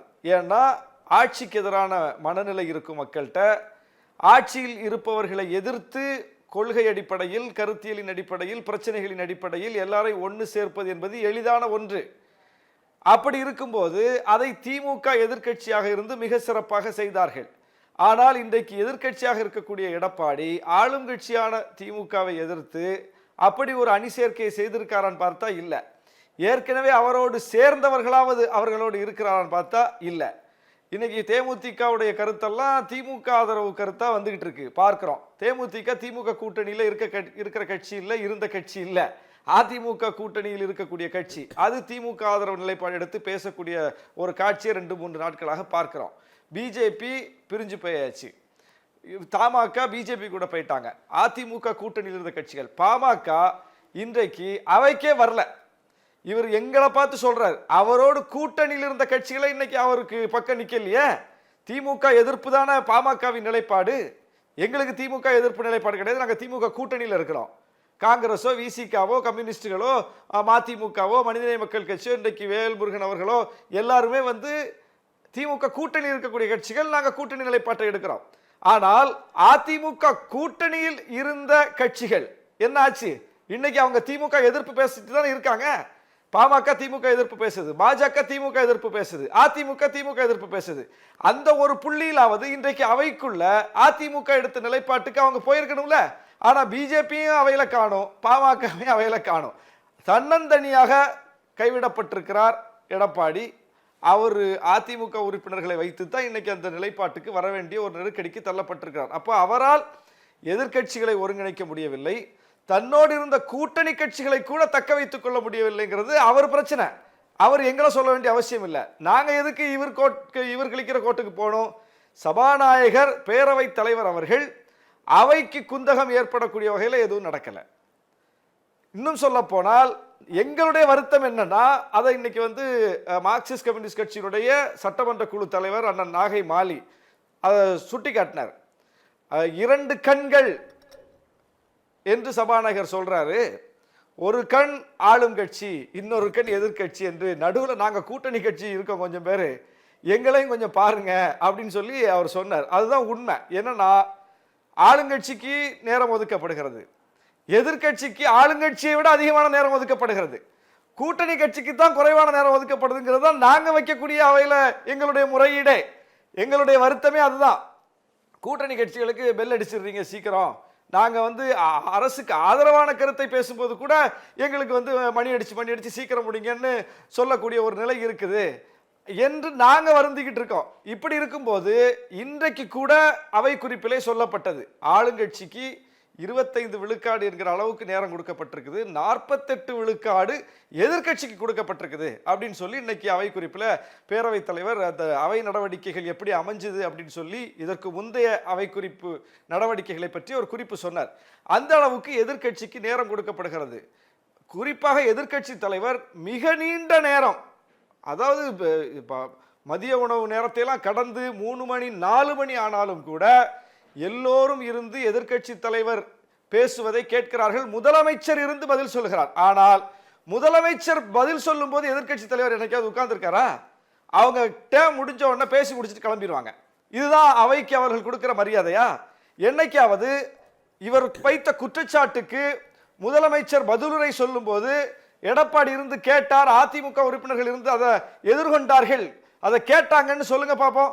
ஆனால் இவர் வைக்கக்கூடிய ஒவ்வொரு குற்றச்சாட்டையும் முதலமைச்சர் உட்கார்ந்து கேட்கிறார், ஆளுங்கட்சியுடைய சம்பந்தப்பட்ட அமைச்சர்கள் உட்கார்ந்து கேட்கிறாங்க, தோழமை கட்சியினர் நாங்க அத்தனை பேர் உட்கார்ந்து இருக்கிறோம், இவர் சொல்லக்கூடிய குற்றச்சாட்டுலாம் கேட்டுக்கிட்டு தான் இருக்கிறோம். இப்படி இருக்கும்போது முதலமைச்சர் பதிலுரை சொல்லும் போது மட்டும் அவங்க மொத்தமா எந்திரிச்சு போயிடுவாங்க, ஏதாவது ஒரு காரணத்தை சொல்லி வெளிநடப்பு செஞ்சுட்டு போயிடுவாங்க அல்லது அவையை விட்டே போயிடுவாங்க. இதுதான் அவங்க இந்த அவைக்கு கொடுக்கிற மரியாதை. இவங்க எங்களுக்கு நேரம் கொடுக்கவில்லை என்று சொன்னால் எதுல நேரம் கொடுக்கலன்னு சொல்லணும். நேரம் கொடுக்கப்படுகிறது, அதைத்தான் சொல்றாங்கல்ல, எவ்வளவு நேரம் கொடுக்கப்பட்டிருக்கிறது என்று புள்ளிவரமா சொல்றாங்க. இவர்கள் ஆட்சி காலத்தில் அப்படி நேரம் கொடுத்திருக்கிறான்னு பார்த்தா இல்ல. இவர்கள் ஆட்சி காலத்தில் முழுக்க முழுக்க குண்டுக்கட்டாக தூக்கி எதிர்க்கட்சிகளை வெளியே போட்டார்கள். மிகப்பெரிய வன்முறை வெடித்தது, கலவரம் நடந்துச்சு. இதுதான் நம்ம பார்க்கிறோம் அவைக்குள்ள. இந்த 4 ஆண்டுகள்ல எங்க வன்முறை வெடித்தது, எங்க கலவரம் நடந்துச்சு அவைக்குள்ள? அவைக்கு குந்தகம் ஏற்படக்கூடிய எந்த செயலும் நடக்கலையே. ஏன்? அது நடப்பதற்கான சூழலையே உருவாக்காமல் இந்த அவையை கண்ணியமாக கொண்டு போகிறார்கள். சபாநாயகர் அதை உறுதிப்படுத்தி கொடுக்கிறார். அவர் வந்து கொஞ்சம் கடுமையா பேசுவாரு, அது அப்படி கடுமையா பேசலைன்னா அந்த அவையை நடத்த முடியாது. கனிவானவர், கண்டிப்பானவர், முதலமைச்சர் அந்த உரையில சொல்றாரு பாருங்க, அதுதான் உண்மை. அந்த அளவுக்கு அவர் எல்லாரையும் வந்து ஒரு மாண்போடு நடத்தக்கூடியவர் தான் நம்முடைய பேரவைத் தலைவர். அதாவது அவரவர் உரிமையை கேட்ப தவறு. இப்ப நாங்க கேட்கிறோம், அண்ணன் வேல்முருகன் அவர்கள் வெளியே வந்து செய்தியாளர்கள்ட்ட பல முறை பேசியிருக்கிறார், எனக்கு உரிய நேரம் கொடுக்கல, எனக்கு அப்படி ஆயிடுச்சு இப்படி ஆயிடுச்சு. நாங்களே பல முறை சபாநாயகர்கிட்ட போய் முறையிட்டு இருக்கோம், எங்களுக்கு உரிய நேரம் கொடுங்க என்றெல்லாம். இது வந்து அவரவர் உரிமை. எதிர்க்கட்சியும் தனக்கான நேரத்திற்காக கேட்பது, போராடுவது என்பது அவர்களுடைய உரிமை, அதை நம்ம மதிக்கிறோம். ஆனால் சபாநாயகர் மீது நம்பிக்கையில்லா தீர்மானம் கொண்டு வரக்கூடிய அளவுக்கு அவையில் என்ன நடந்துச்சு? ஒவ்வொரு சட்ட மசோதா வரும்போதும், ஒவ்வொரு தீர்மானங்கள் வரும்போதும், தனி தீர்மானங்கள் வரும்போதும் முதலமைச்சர் என்ன ஸ்டாண்ட் எடுத்திருக்காரு? ஆளுங்கட்சி எதிர்க்கட்சிக்கு இடையில் அது தொடர்பான வாத பிரதிவாத சூடாகி கருத்துக்கள் கொஞ்சம் கடுமையா போகும்போது முதலமைச்சர் உடனே தலையிட்டு ஆளுங்கட்சி தரப்பை அமைதிப்படுத்துவார். யாரும் பேசாதீங்க, நமக்கு நோக்கம் தான் முக்கியம், இந்த தீர்மானம் ஏகமனதாக நிறைவேறணும், இந்த சட்ட மசோதா ஏகமனதாக நிறைவேறணும், மாற்று கருத்து வந்து யாராவது அவங்க வெளியே போயிட்டாங்கன்னா அந்த நோக்கம் பாழாயிடும், அதனால அமைதியா இருங்கன்னு ஆளும் தரப்பை கட்டுப்படுத்தி இருக்கிறார். ஒவ்வொரு முறையும் பார்த்திருக்கிறோம் நாங்க. ஒரு மசோதா கூட எதிர்க்கட்சி வெளியே போயிட்டாங்க, ஆளுங்கட்சி கூட்டணி கட்சி சேர்ந்து தான் நிறைவேற்றினாங்கன்னு காட்டுங்க பார்ப்போம். அனைத்து மசோதாக்களும் அனைத்து தனி தீர்மானங்களும் ஏகமனதாக எதிர்க்கட்சிகளையும் உள்ளடக்கி இயற்றப்பட்டிருக்கிறது. இதுதான் வெற்றி. அப்ப ஜனநாயகமான அணுகுமுறை கையில் இருந்தா தானே இதை பண்ண முடியும், இதை சாதிக்க முடியும். அப்படி சாதிச்சிருக்காருல பல விஷயங்கள்ல. அப்ப அவை வந்து அவ்வளவு மாண்போடு நடத்தப்படும் போது பேரவைத் தலைவர் மீது இவ்வளவு கடுமையை காட்ட வேண்டிய தேவையே இல்லை. அப்ப இதுக்கு பின்னால் வேற ஏதோ ஒரு அரசியல் இருக்கு. இந்த சம்பவத்தை வைத்து அதிமுக வேறு ஏதோ ஒரு அரசியல் காயை நகர்த்தி இருக்கிறது என்பதுதான் இதுல இருந்து நமக்கு தெரிய வருது. திரு சீனிவாசன், அதிமுகவுடைய பலவீனத்தை தான் இது காட்டியிருக்கு. உடைக்க முடியாதுன்னு சொல்ற சங்கதியோ அல்லது எதிர்க்கட்சிகளை ஒருங்கிணைக்க முடியாம போறதோ, கூட்டணியில் இருந்தவங்க சபைக்கு இன்னைக்கு வராம ஒதுங்கி நிற்கிறதோ பாமக போன்ற கட்சிகள், இது அதிமுகவுடைய பலவீனத்தை காட்டுகிறது. வேற ஏதோ ஒரு உள்நோக்கத்தோடு இந்த மசோதா கொண்டு வரப்பட்டிருக்குன்னு திரு ஷானவாஸ் குற்றம் சாட்டுறார். இல்லை, இதில் என்ன உள்நோக்கம் இருக்குன்னு எம்எல்ஏ சொல்கிறாங்கன்னு எனக்கு தெரியல. அதாவது பாட்டாளி மக்கள் கட்சி வந்து தமிழ்நாடு அரசு போட்ட நிதிநிலை அறிக்கையை ஆதரிச்சிட்டாங்களா? தேமுதிக இன்றைக்கு இந்தியா கூட்டணியோட ஒத்து போகிறத நாங்கள் வந்துக்கிறோன்னு சொல்லியிருக்காங்களா? அப்படியெல்லாம் ஒன்றும் இல்லை. திமுக அரசோடு இணைந்து அவ்வளோதான் நல்ல திட்டங்களுக்கு ஒத்துழைப்பு கொடுக்கணும் தான் தேமுதிக சொல்லியிருக்குது. அப்படியே அதிமுகவோட இவங்க அனுசரித்து வரணும், இந்த நம்பிக்கையில்லா தீர்மானத்துக்கு வாக்கு போடணுங்கிற அவசியம் இல்லை. அது அவங்களுடைய நிலைப்பாடு. அவங்க எப்படி எடுத்தாலும் அவங்களுக்கு சக உரிமை இருக்குது. இந்தியா கூட்டணி மாதிரி எல்லா கட்சிகளும் காலமுச்சோட கூட்டணி லாவணி பாடணுங்கிற அவசியம் அதிமுகவிற்கு கிடையாது. அதிமுக சட்டப்பேரவையில் இப்போ எம்எல்ஏ சொல்கிறாங்க பாருங்கள், நடுநிலையோடு நிறைய நேரம் கொடுத்துருக்குறோம், எந்திரிச்சு வெளியில் போகிறாங்க. எந்த நிகழ்ச்சியில் எந்திரிச்சு வெளியில் போனாங்க, எந்த மசோதாவை அவங்க புறக்கணிச்சுட்டு வெளியேறினாங்க. வெளிநடப்புங்கிறது ஆளும் அரசுக்கு கண்டனம் தெரிவிக்கின்ற மரபு, அதை அவங்க செய்கிறாங்க. நீங்கள் அதை ஒளிபரப்பு பண்ணி மக்கள்கிட்ட கொடுத்துருக்கீங்களா? எத்தனை மணி நேரம் எதிர்கட்சி உள்ளே இருந்தது, எத்தனை மணி நேரம் பேசுனாங்கன்னு மொத்தம் 2.52 மணி தான் மொத்த நிகழ்ச்சின்னு வச்சுக்கோங்க. 1:52 திமுக மந்திரிகள் பேசுறாங்க. எதிர்கட்சி பேசுறத நீங்க ஒளிபரப்பு பண்ணிருக்கீங்களா? 2 நிமிஷம் 3 நிமிஷம் தான். சீனிவாஸ் சார், சரியான பார்வை இல்ல. சரியான சீனிவாஸ் சார் குறிக்கிறதுக்கு மன்னிக்கணும். நீங்க சொல்றீங்க எதிர்கட்சி எந்த இடத்துல நாங்க வெளிநடப்பு செஞ்சோம், எங்க நாங்க எங்களுக்கு எங்க அதிகமான நேரம் கொடுத்தோன்ற மாதிரிலாம் நீங்க சொல்றீங்க. அதாவது ப்ராபப்ளி உங்களுடைய சட்டமன்ற உறுப்பினர்கள் யாராவது தொடர்பு கொண்டு நீங்கள் கேட்டிங்கன்னா அவங்களே அது சொல்லுவாங்க. இந்த சபாநாயகர் வந்த பிறகு தான், இந்த அரசு வந்த பிறகு தான் உங்களுக்கு நேரடி காட்சி கேள்வி நேரங்கள்லையும் சரி, சபை நடவடிக்கை சரி, ஒளிபரப்புகிற அரசாங்கம் இந்த அரசாங்கம் தான். கடந்த அதிமுக ஆட்சியின் போது இது பற்றின ஒரு கோரிக்கை வைக்கப்பட்டது. ஏன் அன்னைக்கு தேமுதிகவினுடைய தலைவராக இருந்த விஜயகாந்த் அவர்கள் கூட நீதிமன்றம் வரைக்கும் போய் வழக்கெல்லாம் தொடுத்தார். ஆனால் இவங்க அதெல்லாம் செய்யவே இல்லை. ஸோ டிரான்ஸ்பேரன்சி பற்றி ஏடிஎம்கே பார்ட்டி பீப்புள்ஸ் சட்டமன்ற உறுப்பினர்கள் பேசுவது என்பது இது வேடிக்கையாக இருக்குது. ரெண்டாவது, இப்போது நம்ம நண்பர் ஷானவாஸ் சொன்ன மாதிரி சபாநாயகரை பார்த்தீங்கன்னா இப்போது மினிஸ்டர்ஸே சில சமயத்தில் சில இடங்களில் ஒரு லென்த்தியான பதில் சொல்லுவாங்க. உடனே சபாநாயகர் அதை கட்டைல் பண்ணி சுருக்கமாக வாங்கன்னு சொல்லி நேரத்துக்கு கொண்டு வருவார். ஏன்னா சபாநாயகர் குறித்த நேரத்துக்குள்ளே முடிக்க வேண்டிய பொறுப்பு இருக்குது. ரெண்டாவது, கேள்வி கேட்கும் போதெல்லாம் ஏடிஎம்கே பீரியடில் இருக்கக்கூடிய மெம்பர்ஸ் எல்லாருமே கேள்வி கேட்கறதுக்கு முன்னாடியே சில புகழ் பாடுவாங்க. இதையெல்லாம் இன்றைக்கி இந்த அவையில் சபாநாயகர் அது ஆளுங்கட்சியில் இருக்கிறவங்க கூட யாரும் அதை பண்ணக்கூடாது, டைரெக்டாக கொஷின் வாங்கன்னுவார். அது சப் கொஷினாக இருந்தால் கூட சரி, நீங்கள் கேள்விக்கு நேராக வாங்கன்னு தான் சொல்லுவாங்களே தவிர நேரத்தை எடுக்க மாட்டாங்க அவங்க. திரு சீனிவாஸ் இல்லை ஒரே நிமிஷம். இந்த மாண்புமிகு அண்ணன் உறுப்பினர் சட்டமன்ற உறுப்பினர் சொல்கிறாங்க. அதாவது சார், எங்களுடைய அதிமுகவினுடைய மூத்த முன்னோடி அண்ணன் முனுசாமி அவங்க ஒரு ஆற்று சம்பந்தமான ஒரு கேள்வியை வைக்கிறாங்க. உடனே சபாநாயகர் எந்திரிச்சு நானும் அந்த தொகுதியை சேர்ந்தவன் தான் சொல்லி பதில் சொல்கிறது அது மரபா? அப்போ சம்மந்தப்பட்ட அமைச்சர்கள் சொல்லட்டும், அமைச்சர்கள் என்ன சொல்றாங்கிறத எதிர்க்கட்சி உறுப்பினர்கள் கேட்கட்டும். அதற்கான நிகழ்வு என்னுடைய தொகுதியில் இருக்குன்னு சொல்றாரு. அது மட்டும் இல்லை, இது மட்டும் இல்லைங்க, பல நிகழ்வுகளில் சபாநாயகர் ஏதாவது ஒரு பொருள் குறித்து யாராவது உறுப்பினர் பேசும்போது அப்படியே என் தொகுதிக்கும் அதை கொஞ்சம் கன்சிடர் பண்ணுங்கன்னு சொல்கிறது. இதெல்லாம் பாசிங் கமெண்ட்ஸ். இது எப்படி நீங்கள் சபாநாயகர் ஒருதலை பட்சமாக இருக்கார் நீங்கள் சொல்ல முடியும்? சார் இல்லை அரசியல் பார்வையாளர்கள் தொடர்ந்து பல சபாநாயகரை பார்த்துக்கிட்டு தான் இருக்கிறோம். எல்லா ஆளுங்கட்சி தனபாலுக்கு ஒரு பக்கம் தான் கண்ணு தெரியுமா உங்களுக்கு? தனபாலுக்கு ஆளுங்கட்சி பக்கம் தான் கண்ணு, எதிர்கட்சி பக்கம் திரும்பவே மாட்டார். எதிர்கட்சி பக்கம் திரும்பவே மாட்டார். யார் என்ன கேள்வி கேட்டாலும் இந்த பக்கம் திரும்பியே பார்க்க மாட்டார். உங்களுக்கு தெரியுமா தனபால் எப்படி நடந்துக்கிட்டாரு? உங்களுக்கு தெரியுமா? ஆனா இந்த சபாநாயகர் நாங்க கை தூக்குனா கூட கேள்வி கொடுக்க மாட்டார். அப்போசிஷன்ல கை தூக்குனாங்களா கேள்வி உடனே கொடுத்துருவார். நாங்களே கூட பலமுறை போய் சொல்லுவோம், எங்க சைடில் கொஞ்சம் கொடுங்கன்னு. ஆனால் எதிர்கட்சி தரப்பில் இருக்கிறவங்க நிறைய கேள்வி துணை கேள்வி கேட்பாங்க. திமுக சைடில் ஆளுங்கட்சி தரப்பில் துணை கேள்வி ரொம்ப குறைவாக இருக்கும். நீங்கள் தயவுசெய்து உங்கள் ஏடிஎம்கே மெம்பர்ஸ் கிட்ட கொஞ்சம் பேசிட்டு வாங்க. ஓகே, திரு பிரியன் சாரோட கோணத்தை கேட்டுறேன் சார். திரு பிரியன், நிறைய பேசிட்டோம் நிறைய. ஓகே, திரு பிரியன் சார், உங்கள் கோணம் என்ன? இந்த நம்பிக்கையில்லா தீர்மானமும் அது சார்ந்த ஃபாலோ? இல்லை, அதாவது எடப்பாடி அவர்கள் இந்த சட்டமன்ற உறுப்பினர்கள்லாம் தன்னோடு விசுவாசமாக இருக்கிறார்களா இல்லையா என்பதை பார்ப்பதற்காக இந்த நம்பிக்கையில்லா தீர்மானத்தை கொண்டாந்தார். அந்த கருத்தை முழுமையாக ஏற்றுக்கொள்ள வாய்ப்பில்லை, ஏற்றுக்கொள்ள வேண்டிய அவசியமும் இல்லை. ஏன்னா அவரை பொறுத்த மட்டும் ஒரு அங்கீகரிக்கப்பட்ட எதிர்கட்சியாக இருக்கார். வெளியில் பார்த்தீங்கன்னா சட்டசபைக்கு வெளியில் பார்த்தீங்கன்னா பாஜக போன்ற கட்சிகள் இந்த மும்மொழி ஹிந்தி போன்ற பிரச்சனைகள், நிதி கொடுக்காத பிரச்சனைகள், இந்த விஷயத்தில் வந்து தமிழ்நாடு கவர்மெண்ட்டுக்கு எதிரான ஒரு விஷயங்களை பண்ணிட்டு இருக்காங்க. அந்த விஷயங்கள் அதிமுக வந்து சட்டசபைக்கு வெளியில் எதுவும் பண்ண முடியாத நிலைமை இருக்குது. இந்த சூழலில் வந்து அவங்க எதிர்க்கட்சின்ற விஷயத்தை வந்து சட்டசபைக்குள்ளே காட்ட வேண்டிய நிலைமையில் இருக்காங்க. ஸோ அதோட ஒரு பகுதியாக தான் வந்து அவங்க நம்பிக்கையில்லா தீர்மானத்தை சபாநாயகருக்கு எதிராக கொடுத்துருக்காங்க. இந்த விஷயத்தில் உள்ள வந்து நமக்கு பின்னாடி செங்கோட்டையன் இருக்காரா, நம்மக்கிட்ட தகராறு பண்ணிட்டு இருக்காரு, அவர் நம்ம கூட விசுவாசமாக இருக்காரா இல்லையா என்பதை சோதிப்பதற்காக இந்த விஷயங்கள் அவர் பண்ணினார்னா அது வந்து அப்படி நினைத்து எடப்பாடி செய்திருந்தால் அது வந்து ஒரு தவறான கண்ணோட்டம். ஏன்னா எடப்பாடி செங்கோட்டையனோட ஃபைட் வந்து எடப்பாடியோட அது இன்னும் தீர்ந்த பாடு இல்லை, அது வந்து தொடர்ந்துட்டு இருக்கு. அது வந்து பிளவு காண்ற அளவுக்கு ஒரு பெரிய ஒரு ஃபைட்டாகவும் இன்னும் போகலை. அந்த முணுமுணுப்புகள்லாம் இருந்துட்டு இருக்கு, கசப்பான உணர்வுகள் இருந்துட்டு இருக்கு, அது இன்னும் தீரலை. ஆனால் அதற்காக வந்து கட்சி கொண்ட ஒரு தீர்மானத்தை ஆதரிக்காத ஒரு நிலைக்கு வந்து செங்கோட்டையன் இன்னும் போகலை. அந்த நிலைமைக்கு அவர் போகவும் மாட்டார். அதான் இன்றைக்கி இருக்கிற நிலைமை ஆக்சுவலாக வந்து. அதனால் வந்து எடப்பாடி வந்து தனக்கு பின்னாடி வந்து செங்கோட்டையன் நிற்கிறாரா இல்லையான்னு பார்க்கறதுக்காக இதை பண்ணாரன்னா அந்த வாதத்தை ஒப்புக்கொள்ள முடியாது.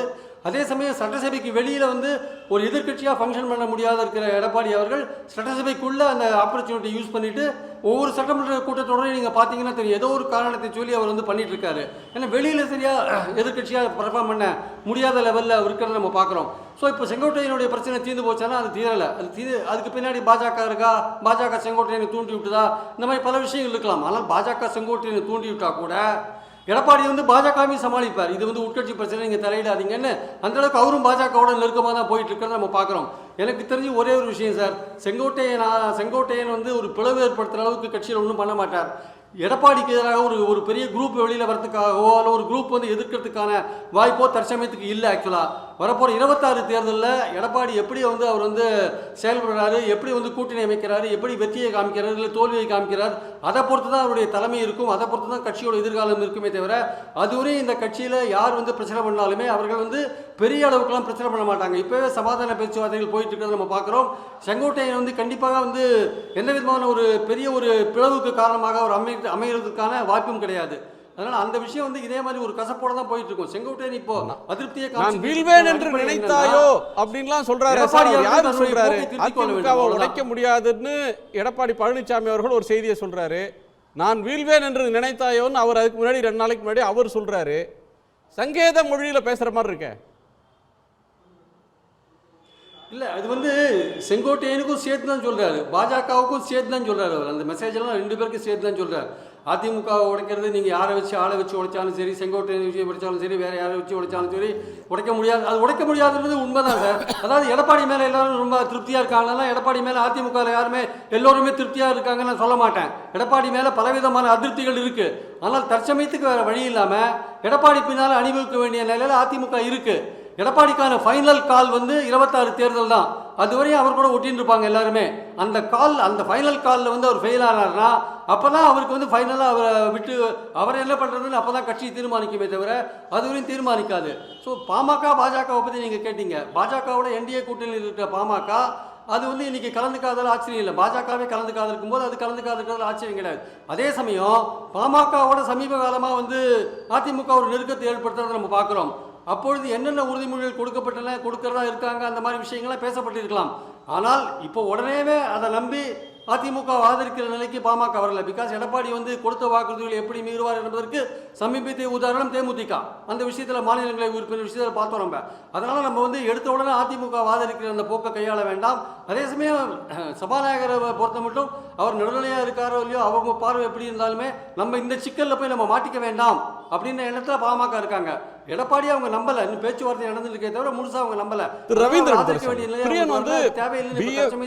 எடப்பாடி பழனிசாமி கூட அவர்கள் தலைமையிலான தரப்பும் கூட பிஜேபியோட நெருக்கமா தான் இருக்கிறாங்க. அந்த உடைக்க முடியாதுன்ற செய்தி எல்லாருக்குமான செய்தி சொல்றாரு. உடைக்க முடியாது.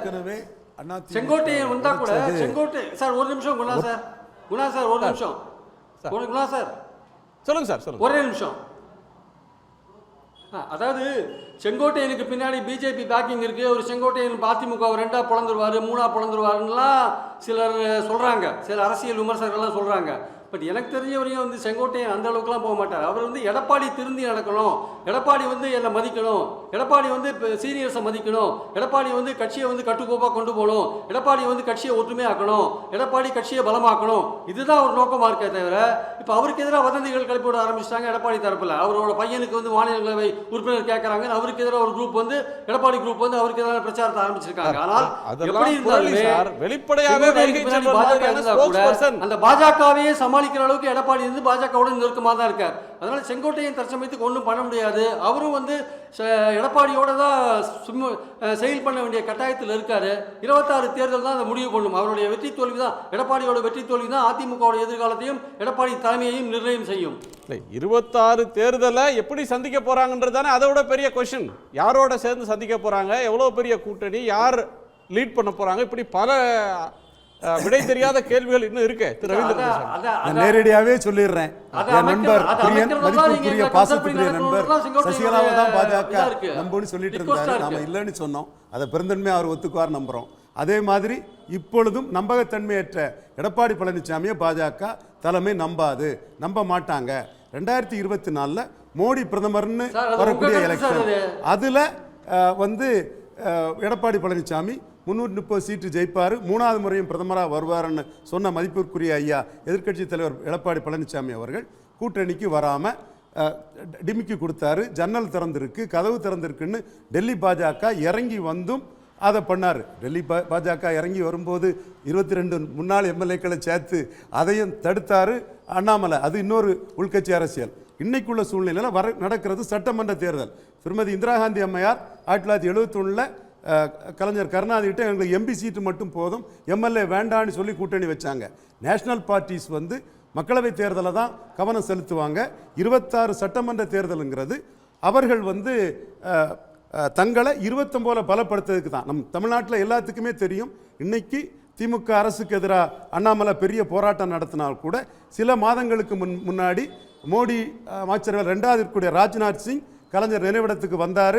இதே திமுக எதிர்ப்பு அரசியல் பண்ணக்கூடிய அண்ணாமலையே அந்த இடத்துக்குள்ளே போக வேண்டிய சூழ்நிலை வந்தது. காரணம், எம்பி இடமில்லாத எடப்பாடி பழனிசாமியை டெல்லி பாஜக மதிக்கலை. இது எவிடன்ஸ். நான் கேசியமாட்டு சொல்லலை, வதந்தியாட்டு சொல்லலை, ப்ரிடிக்ஷனாக சொல்கிறேன். நம்பகத்தன்மையற்ற எடப்பாடி பழனிசாமியை மோடி நம்ப மாட்டார். அதன் அடிப்படையில் என்டிஏவோட சிஎம் கேண்டிடேட் ஆட்டு அதிமுகவில் உள்ள ஒருத்தர் கூட வரலாம், செங்கோட்டையன் போன்றவர் கூட வரலாம். என்டிஏ கூட்டணியில் ஏடிஎம்கே முதல்ல இருக்கணும். ஏடிஎம்கேவுக்கு ஒரு தலைமை இருக்கிறப்ப அதை விட்டுட்டு இன்னொரு முதலமைச்சர் வேட்பாளரை என்டிஏ டெல்லியில் அறிவிச்சிருமா சார்? கண்டிப்பாக முடியாது. ஏடிஎம்கே சிஎம் கேண்டிடேட்டாக எடப்பாடி பழனிசாமி நிற்கிறதுல யாரும் இது பண்ணிட முடியாது. ஏடிஎம்கே அவராக தான் இருக்கிறாரு. என்டிஏயோட சிஎம் கேண்டிடேட்டாட்டு எடப்பாடி பழனிசாமி இருக்க மாட்டார். எடப்பாடி பழனிசாமியை ஸ்ட்ரெங்தன் பண்ணுறது என்டிஏ முதலமைச்சர் வேட்பாளராக இருக்க வேண்டிய தேவை எடப்பாடி பழனிசாமி இல்லாம இருக்கலாம். பிஜேபி கூட்டணி இல்லன்றாரே சார். அதுதான் பிஜேபிக்கு நோக்கமும். அவரை பலகீனப்படுத்தி ஸ்டாலின் வெர்சஸ் அதர்ஸ்ல திமுக வெர்சஸ் அதிமுக அரசியல் இருந்தா காங்கிரஸுக்கு 10 சீட்டு கொடுக்கறதெல்லாம் எம்பி சீட்டுங்கிற ஒரு லாபம் காங்கிரஸுக்கு வருது. பேரும் குறுக்கிடுறாங்க கருத்து. அந்த லாபம் காங்கிரஸ் அடையக்கூடாது. காங்கிரஸ் தான் முதலெதிரிங்கிற அடிப்படையில தான் மோடிக்கு வியூகங்கள் இருக்கும். 21 இதைத்தான் சொன்னேன். பிரியன் அதை ஒத்துக்குவாருன்னு நம்புறேன். சாக்கடை ஜலம்னாலும் அடிக்கலன்னு சொன்னவங்களெல்லாம் மீறி நம்ம சொன்னது சரியாச்சு. இல்லை என்டிஏ சர்டிஃபிகேட் கொடுக்கணும்னு எந்த இடத்துல கேட்டுச்சு அதிமுக? மரியாதைக்குரிய அண்ணன் ரவீந்திரன் துரைசாமி இந்த கருத்தை வைக்கிறார். என்டிஏ முதலமைச்சரா வந்து இல்ல கிளியர் பண்ணிட்டேனா? அதாவது என்டிஏல இல்லை என்டிஏல முதலமைச்சர் ஆகணுங்கிறது எங்களுடைய நோக்கம் இல்லை. அதிமுக முதலமைச்சர் ஆகணும். அதுக்கு தான் அதிமுக வந்து மக்களை சந்திச்சுக்கிட்டு இருக்குது. அதனால் வந்து கூட்டணின்ற கணக்கே வந்து 6 மாதத்துக்கு பிறகு தான் அது எந்த கட்சியை சேர்க்கணும், நம்பிக்கை உள்ள கட்சியை சேர்க்கிறதா, நம்பிக்கை இல்லாத கட்சியை சேர்க்கணுமாங்கிறத அதிமுக முடிவு பண்ணும். அதிமுக ஒரு வரலாற்று சிறப்புற்ற இயக்கம். அந்த இயக்கத்தை வந்து யாரும் சாதாரணமாக அசைச்சு பார்த்துட முடியாது. அதைத்தான் அதிமுக சொல்லுது. அதிமுக எந்த ரூபங்களில் உடைக்க பார்த்தாலும் மூக்கு தான் உடைஞ்சு போகணும் அதிமுக திராணியோட சொல்லுது, தில்லோட சொல்லுது. அதனால் அதிமுகவோட மெயின் பிக்சர் இன்னும் 26 பார்க்கும். 26ல் அதிமுகவோட மெயின் பிக்சர் என்னங்கிறத அண்ணன் ரவீந்திரன் துரைசாமி நல்லா பார்ப்பார். அதனால் ஓடுறது எது, ஒளிகிற கட்சி எதுங்கிறத அதிமுக அடையாளம் காட்டும். ஒரு மெகா கூட்டணி வச்சு 26ல் திமுக அரசு வீழ்த்துறதுக்கான களம் நிச்சயமாக அமைக்கும். இன்னைக்கு சப்ஜெக்ட் என்ன? சன் நியூஸில் கேள்வி களத்தில் என்ன வச்சுருக்கிறீங்க? இன்றைக்கு சபாநாயகர் மீது நம்பிக்கையில்லா தீர்மானம் கொண்டு வந்தது அதிமுக தெளிவாக சொல்லுது, மக்களால் தேர்ந்தெடுக்கப்பட்ட சட்டப்பேரவை எதிர்க்கட்சி சகோதரர் சீனிவாசனோட கருத்தை நான் ஆமோதிக்கிறேன். சகோதரர் சீனிவாசன் கருத்தை நான் ஆமோதிக்கிறேன். அதிமுக சிஎம் கேண்டிடேட்டுங்கிறது எடப்பாடி பழனிசாமி தான். நெறியாளர் கேட்கும் போதே நான் அதை அக்செப்ட் பண்ணிட்டு தான் போனேன். என்றாலும் உங்கள் கருத்தை, உங்கள் உணர்வை நீங்கள் பிரதிபலிச்சிங்க. உங்கள் உணர்வை நான் மதிக்கிறேன், அது சரிதான். என்டிஏயை பொறுத்த வரையில் எப்படி மக்களவைத் தேர்தலில் மோடி பிஎம்ங்கிறதுல எடப்பாடி பழனிசாமி டீச் பண்ணாரோ அதுபோல் அவரை என்டிஏ சிஎம் கேண்டிடேட்டாக சொல்ல மாட்டாங்க. அது உங்கள் கருத்து கரெக்டு தான், சொல்ல வேண்டிய அவசியம் இல்லை. நாங்கள் தனிச்சு நிற்போங்கன்னு சொல்ல வேண்டிய கருத்தில் ஒன்றும் தவறு இல்லை. ஏற்கனவே 24 தனிச்சு நின்று உழவங்கோட்டில் 4வது போயிருக்கீங்க, இது புதுச்சேரியில் 4வது போயிருக்கீங்க. இதெல்லாம் நான் சொல்கிறது என்னென்னா, நீங்கள் அது மக்களவை தேர்தல், இது சட்டமன்ற தேர்தல்னு சொல்லுவீங்க. உழவங்கோட்டில் நடந்த சட்டமன்ற தேர்தல் தான். அந்த இடத்துல நீங்கள் 4வது போயிருக்கீங்கன்னா என்டிஏ வந்து அங்கே 2வது வந்திருக்குங்கிறதும் உண்மை. அதே சூழ்நிலையில் என்டிஏயும் மீண்டும் எடப்பாடி பழனிசாமியை பலகீனப்படுத்தக்கூடிய ஒரு வீகத்தை தான் எடுப்பாங்கங்கிறது என் கருத்து. அதை சகோதரர் பிரியன் மறுக்கிறாரு. எது சரி எது தவறுங்கிறது காலம்தான் உணர்த்து. திருப்பிரியன் சார், நான் மறுக்கிறதுலாம் இங்கே பிரச்சனை இல்லை. பிரச்சனை என்னென்னா, என்டிஏ தமிழ்நாட்டில் என்டிஏன்னா அதிமுக அதில் சேர்ந்ததுன்னா அதிமுக தான் முக்கியமான பார்ட்டி, அதுதான் லீடிங் பார்ட்டி. பிஜேபி அதுக்கு பின்னாடி தான் இருக்கணும். அதிமுகலேருந்து தான் சீஃப் மினிஸ்டர் சொல்லுவாங்க. எடப்பாடி இது ஸ்ட்ராங்காக இருக்காரா பலவீனமாக இருக்காரான்றது இன்னொரு கேள்வி. அது ஆக்சுவலாக அதிமுக பாஜக கூட்டணி திமுகவை தோற்கடிக்குமானா அது இன்னொரு கேள்வி. ஆனால் வித்தின் தட் என்டிஏ பாஜக அதில் சேருமானால் அதிமுக அதில் இருக்குமானால் அதிமுக தான் லீடர்ஷிப் இருக்கும், அந்த கூட்டணிக்கு லீடர்ஷிப் இருக்கும். அதிமுகவில் யார் ஜெனரல் செக்ரட்டரியாக இருக்காங்களோ அவங்க சீஃப் மினிஸ்டர் கேண்டிடேட்டாக தான் இருப்பாங்க. அதில் எந்த விதமான மாற்றமும் இருக்காது. தமிழ்நாட்டில் என்டிஏ அப்படின்னு ஒன்று இருக்கும்போது அதிமுக அதில் சேர்ந்தால் அதிமுக பாஜக தான் அந்த வரிசை அப்படி தான் அமையுமே தவிர வேறு மாதிரி அமையறதுக்கான வாய்ப்பே கிடையாது. ரெண்டாவது வந்து அப்படி சேரும்பொழுதே அந்த கண்டிஷன் என்னன்னா, எடப்பாடி பழனிசாமி சீஃப் மினிஸ்டர் கேண்டிடேட்டாக ஒப்புக்கொண்டு தான் பாஜக உள்ளே வரணும். அதுதான் அங்கே அடிப்படையான விஷயம். ரவீந்திரன் துரைசாமி அவர்கள் வந்து அவருடைய ஆசைகள் பலவற்றை சொல்லலாம். ஆனால் நடக்கக்கூடியது என்னன்னா, அதிமுகவும் ஒரு பலமான எதிர்க்கட்சி என்பதை ஒப்புக்கொள்ள வேண்டும். அதுக்கு பின்னாடி பாஜகவுக்கு என்ன ஓட்டு இருக்கு? பாஜக பின்னாடி தான் இருக்கணும். அதிமுகவுடைய தலைமையை பாஜக ஏற்றுக்கொள்ளத்தான் வேண்டும். என்டிஏன்னு வரும்போது அதிமுக தலைமையை பாஜக ஏற்றுக்கொண்டு தான் செயல்பட வேண்டும். அதிமுகவில் தான் சீஃப் மினிஸ்டர் கேண்டிடேட் இருப்பாங்க. எடப்பாடி வந்து அவர் பல கருத்து வேறுபாடுகள் நமக்கு இருக்கலாம். அதுக்குன்னு அந்த கட்சியுடைய செல்வாக்கையும் நம்ம வந்து தவறாக கணிக்கக்கூடாது என்பது என் கருத்து. கட்சியோட செல்வாக்கை நான் தவறாக கணிக்கல. 40% மக்கள் தலைவர் எம்ஜிஆரும் புரட்சி தலைவி ஜெயலலிதாவும் எடுத்த திருநெல்வேலியில் டெபாசிட் இழந்துட்டாங்க, இது டேட்டா. ராமநாதபுரத்தில் டெபாசிட் இழந்துட்டாங்க, இது டேட்டா. அதே வேளையில் அந்த கட்சி ஜெயலலிதா அம்மையாரோட ஸ்ட்ராங்காக சேலம், விழுப்புரம், சிதம்பரம், கள்ளக்குறிச்சி, நாமக்கல் போன்ற இடங்கள்ல இருக்குங்கிறதும் உண்மை. அது 10.5% கொடுத்ததுனால ஒரு பகுதியில் பலமா இருக்கக்கூடிய கட்சி ஆயிட்டு. வரதுக்கெல்லாம் ரொம்ப அட்வான்ஸா போயிட்டீங்க. நாம இன்னைக்கு வந்து இன்னும் பாஜக வந்து அதிமுக கூட்டணிக்கு ஆசைப்படுறாங்க. இன்னும் பாஜக அதிமுக கூட்டணிக்கு ஆசைப்படுறாங்க. அதிமுகவையும் பாஜக கூட்டணிக்கு ஆசைப்படுறாங்க. ரெண்டு கட்சியிலும் ஒத்த கூட்டணியா கூட்டணிக்கு ஆசைப்படுறாங்க. இதெல்லாம் யாருக்கும் தெரியாதா? ஒரு சின்ன டேட்டாலாம் யாருக்கும் தெரியாதா? எல்லா டேட்டாலாம் தெரிஞ்சுதான் கூட்டணி வைக்கிறாங்க. சார், இந்த கடந்த காலத்துல பல விஷயங்கள் நடந்திருக்கலாம். அந்த டேட்டாலாம் தெரிஞ்சுதான் கூட்டணி வைக்கிறாங்க. டேட்டாஸ்க்கு டைம் இருக்கு சார். பிரியன் சார், டேட்டாஸ்க்கு டைம் இருக்கு, அது நம்ம பின்னாடி பேசிக்கலாம். நான் என்ன கேட்கறேன்னா, இன்னைக்கு நடந்த இந்த டேட்டா எந்த கூட்டணியும் டேட்டாவை பார்த்து அமைகிறது இல்லை. டேட்டா வந்து ஒவ்வொரு தேர்தலும் ஒவ்வொரு மாதிரி போயிட்டு இருக்கு, ஒவ்வொரு சூழல்ல போயிட்டு இருக்கு. டேட்டா அதுல முக்கியம் இல்லை. டேட்டா முழுமையா டேட்டாவை நம்ம எதுவும் பண்ண முடியாது. நம்ம டாபிக்கை விட்டு டிவேட் ஆகிறன்றதை சொல்ல வரேன். அதாவது என்னன்னா, இன்னைக்கு ஜனநாயகத்தின்படி சபாநாயகர் நடக்கலன்றதுக்காக ஒரு தீர்மானம் கொண்டு வந்து டிஃபீட் ஆயிருக்கு. அதாவது ஒரு சின்ன எக்ஸாம்பிள், அதாவது நம்மளுடைய அரசாங்கம் வந்த பிறகு இந்த சபாநாயகர் இருக்கும்போது கடந்த கூட்டத்தொடரில் எதிர்க்கட்சிகள் வந்து வெளிநடப்பு செஞ்சுட்டு போகிறாங்க. அப்போ இதே அப்பாவும் சட்டப்பேரவை தலைவர் வந்து அவங்க வந்து உட்காந்து சேரில் உட்காந்து ஒரு ப்ளீஸிங்காக ஒரு கோரிக்கை வைக்கிறார். நீங்கள் எல்லாம் வெளிநடப்பு செஞ்சுட்டு போய் நீங்கள் இருக்கீங்க, இங்கே நான் அவை நடவடிக்கை என்ன நடக்குதுன்றது நீங்கள் அறையிலிருந்து கேட்டுட்டு தான் இருப்பீங்க. நான் உங்களை வந்து நான் வந்து கேட்குறேன், இது ஜனநாயகத்தில் எதிர்க்கட்சிகளும் இருந்து வந்து அவை நடந்தால் தான் சரியாக இருக்கும், தயவுசெய்து உள்ளே வாங்கன்னு சொல்லி சபாநாயகர் கூப்பிட்றாரு. அதுக்கப்புறம் பொதுப்பணித்துறை அமைச்சராக இருக்கிற அண்ணன் ஏவாவேலு அவங்க போய் பேசுகிறாங்க. பேசி அழைச்சிட்டு வராங்க. இந்த மாதிரியான ஒரு ஜனநாயக அமைப்பு அதிமுக ஆட்சி காலத்தில் எந்த சபாநாயகர் யாராவது செஞ்சுருக்காங்களா? இல்லை ஏடிஎம்கேல மினிஸ்டர்ஸ் போய் டிஎம்கே எம்எல்ஏஸ் வந்து வெளிநடப்பு செஞ்சுருக்கிறாங்க, அவங்கள போய் கூப்பிடுங்கன்னு சொல்லியிருக்காங்களா? அது கிடையவே கிடையாது. ரெண்டாவது வந்து நண்பர் சீனிவாசன் பேசும்போது ஒன்று சொன்னார், அதிமுகவை யாரும் அசைச்சு பார்க்க முடியாதுன்றது உண்மைதான். அதிமுகவை யாரும் அசைக்க தேவையில்லை. ஒருத்தர் ஓ பன்னீர்செல்வம் எடப்பாடி பழனிசாமி தோளில் உட்காந்து அசைச்சிக்கிட்டு இருக்கிறாரு. திரு செங்கோட்டையன் அவர் வந்து இப்போ தலைமையில உட்கார வச்சு உட்காந்துக்கிட்டு அசைச்சிட்டு இருக்கிறாரு. ஸோ வெளியிலேருந்து யாரும் அசைக்க தேவையில்லை, இவங்களே அசைச்சிக்கிட்டு இருக்கிறாங்க. இன்னொன்று 26 நாங்கள் மெகா கூட்டணி வச்சு நாங்கள் ஜெயிப்போன்றோம். வெச்ச கூட்டணியிலே நீங்கள் கொண்ட தீர்மானத்துக்கு வந்து உள்ளே வந்து ஓட்டு போகிறதுக்கு உங்களால் பிஎம்கேவையோ இல்லை பிஜேபியோ கொண்டு வந்து உட்கார வைக்க முடியல. நீங்கள் எங்கேருந்து 26 மெகா கூட்டணி வைக்க போகிறீங்க? இதெல்லாம் நாடு பார்த்துக்கிட்டு தான் இருக்குது. எனவே வந்து இன்றைக்கி என்னை பொறுத்த வரைக்கும் சொல்லப்போனால் இன்னைக்கு 2 மணி நேரம் மக்கள் பிரதிநிதிகள் இருக்கின்ற அவையை வீணடித்தவர் எடப்பாடி பழனிசாமி. திரு சீனிவாசன். இல்லை அதாவது கடந்த காலங்களில் மாண்புமிகு அண்ணன் உறுப்பினர் சொன்னாங்க பாருங்கள், சட்டமன்ற உறுப்பினர் பரந்தாமன், அதாவதுங்க கடந்த காலங்களில் இதே பிஜேபி கதவை திறந்து வச்சது, ஜன்னலை திறந்து வச்சதுக்கெல்லாம் லெஃப்டில் இண்டிகேட்டரை போட்டு ரைட்டில் போன அதிமுக தான் இதே அதிமுக தான். அதிமுகவோட வாக்கு வலிமை, மக்கள்கிட்ட இருக்கிற செல்வாக்கு அதெல்லாம் இருக்கு. அதனால பாராட்டுறீங்களா விமர்சிக்கிறீங்களான்னு தெரியல. அது ஒரு கட்சிக்கு கன்சிஸ்டன்சி வேணும். பிஜேபியோட கூட்டணி சேர்றோம்னா கூட்டணி சேர்றோம்னு வெளிப்படையா சொல்லி என்னென்ன காரணத்துக்காக சேர்றோம்னு சொல்லணும். கூட்டணி சேரலன்னா இதற்காக நாங்க எதிர்க்கிறோம்னு சொல்லணும்.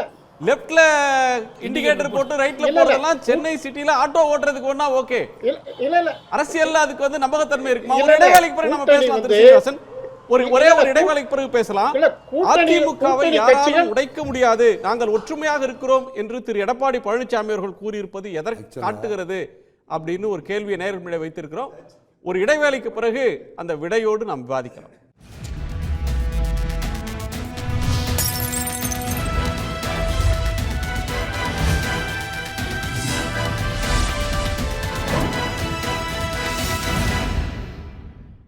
கேள்விக்களம் தொடர்கிறது. அதிமுகவை யாராலும் உடைக்க முடியாது, நாங்கள் ஒற்றுமையாக இருக்கிறோம் என்று திரு எடப்பாடி பழனிசாமி அவர்கள் கூறியிருப்பது எதை காட்டுகிறது அப்படின்னு கேள்வியை நேர்மையை வைத்திருந்தோம்.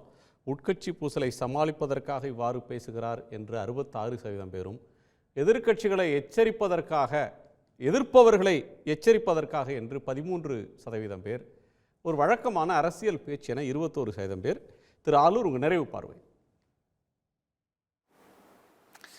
இல்லை, லெஃப்டில் இண்டிகேட்டர் போட்டு ரைட்டில் போனால், ஆட்டோவில் போனால் கூட ஆக்சிடெண்ட் ஆயிரும்.